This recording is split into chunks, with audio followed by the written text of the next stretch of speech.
بسم اللہ الرحمن الرحیم۔ بریگیڈیئر ڈاکٹر شعیب احمد میرا نام ہے۔ میں آرمی سے ریٹائرڈ ڈاکٹر ہوں، اور جب میں ریٹائر ہوا آرمی سے تو میں ایم ایچ میں ہیڈ آف دی ڈپارٹمنٹ تھا اور ایڈوائزر ان پیڈیاٹرک پاکستان آرمی کے لیے تھا۔ کوالیفیکیشن وائز میں نے ایم بی بی ایس کیا ہوا ہے، ایف سی پی ایس جو کہ پاکستان کی پیڈیاٹرک میں ہائیسٹ کوالیفیکیشن ہے، اور ایم آر سی پی آئی آئرلینڈ سے کیا ہوا ہے جو کہ یورپ کی ہائیسٹ کوالیفیکیشن ہے۔ اور اس کے علاوہ میں نے یو کے میں، انگلینڈ میں، برطانیہ میں ایڈوانس پیڈیاٹرک پلمونالوجی کے کورسز کیے، یعنی کہ جو بچوں کی سانس کی اور پھیپھڑوں کی بیماری ہے اس کے متعلق میں نے ایڈوانس ٹریننگ یو کے میں تقریباً 6.5 ماہ کی ہوئی ہے۔ نذیر ہاسپٹل میں مجھے تقریباً 3.5 سال ہو گئے، اور یہاں پہ میرا ایکسپیرینس بہت اچھا ہے۔ یہاں پہ ہمارے پاس ایک ڈیڈیکیٹڈ ٹیم موجود ہے۔ جو سب سے اچھی بات ہے کہ جو بیسٹ گائنیکولوجسٹ ہیں وہ ہمارے ساتھ ہیں، اور ہماری ایک ٹیم ہے اسپیشلی نوزائیدہ بچوں کے لیے۔ میرے ساتھ اور بھی کنسلٹنٹ کوالیفائڈ پیڈیاٹریشین موجود ہیں، اور اس کے علاوہ جو نرسنگ سٹاف ہے وہ بھی سارا کوالیفائڈ سٹاف ہے۔ جیسے آج کل کا موسم بہت سرد موسم ہے، تیز ہوائیں چل رہی ہیں اور پہاڑوں میں برف باری ہو رہی ہے،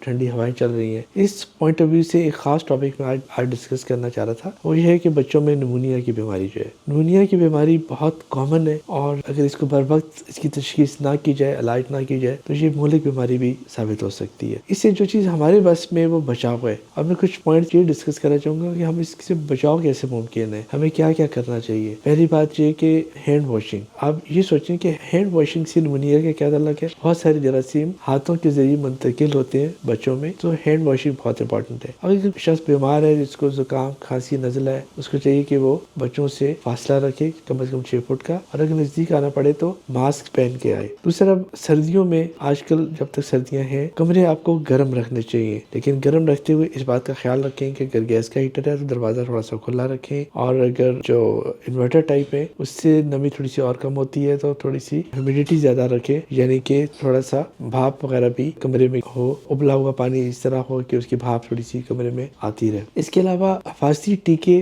بغیر کچھ خرچ کیے ہوئے گورنمنٹ آف پاکستان بھی لگاتی ہے، جو کہ روٹین ٹیکے لگتے ہیں بچوں کو، وہ حفاظتی ٹیکے ضرور لگائیں، کیونکہ اس میں نمونیا کا ٹیکہ بھی شامل ہے، اور 9 مہینے پہ اور 15 ماہ پہ خسرے کا ٹیکہ بھی شامل ہے۔ اس سے بھی خسرہ بھی ہو تو اس سے بھی نمونیا ہو جاتا ہے، خسرے میں لازمی ہوتا ہے۔ تو حفاظتی ٹیکوں سے بچاؤ سے بھی نمونیا سے آپ پریونٹ کر سکتے ہیں، اور بچوں کو نسبتاً گرم رکھیں، نیچے بنیان پہنائیں، سر کو ضرور کور کر کے رکھیں، اور کوئی شخص بیمار ہو تو اس سے دور رکھیں بچے کو، اور ان چیزوں سے۔ اور بچے کو ماں کا دودھ پلائیں۔ جو بچے ماں کا دودھ پیتے ہیں اس سے ان کا قوت مدافعت بہت اچھا ہوتا ہے، اور وہ بیماریوں سے بچے رہتے ہیں، اور اس میں اینٹی باڈیز بھی ہوتی ہیں، اور یہ ایک نیچرل طریقہ ہے بچے کو بیماریوں سے بچانے کے لیے۔ اور اگر دوسرا دودھ دینا ہو تو دیکھیں یہ بھی خیال رکھیں وہ ٹھنڈا نہ ہو، گرم ہو، اور ان سردیوں میں بچوں کو نسبتاً گرم رکھیں، اور ان کو پاؤڈر اور خوشبو وغیرہ نہ لگائیں، اس سے بچے انہیل کرتے ہیں پاؤڈر، اور اس سے بھی چیسٹ انفیکشن ہونے کا ڈر ہوتا ہے۔ ان چیزوں سے بھی یہ الرجی ہو سکتی ہے۔ شکریہ۔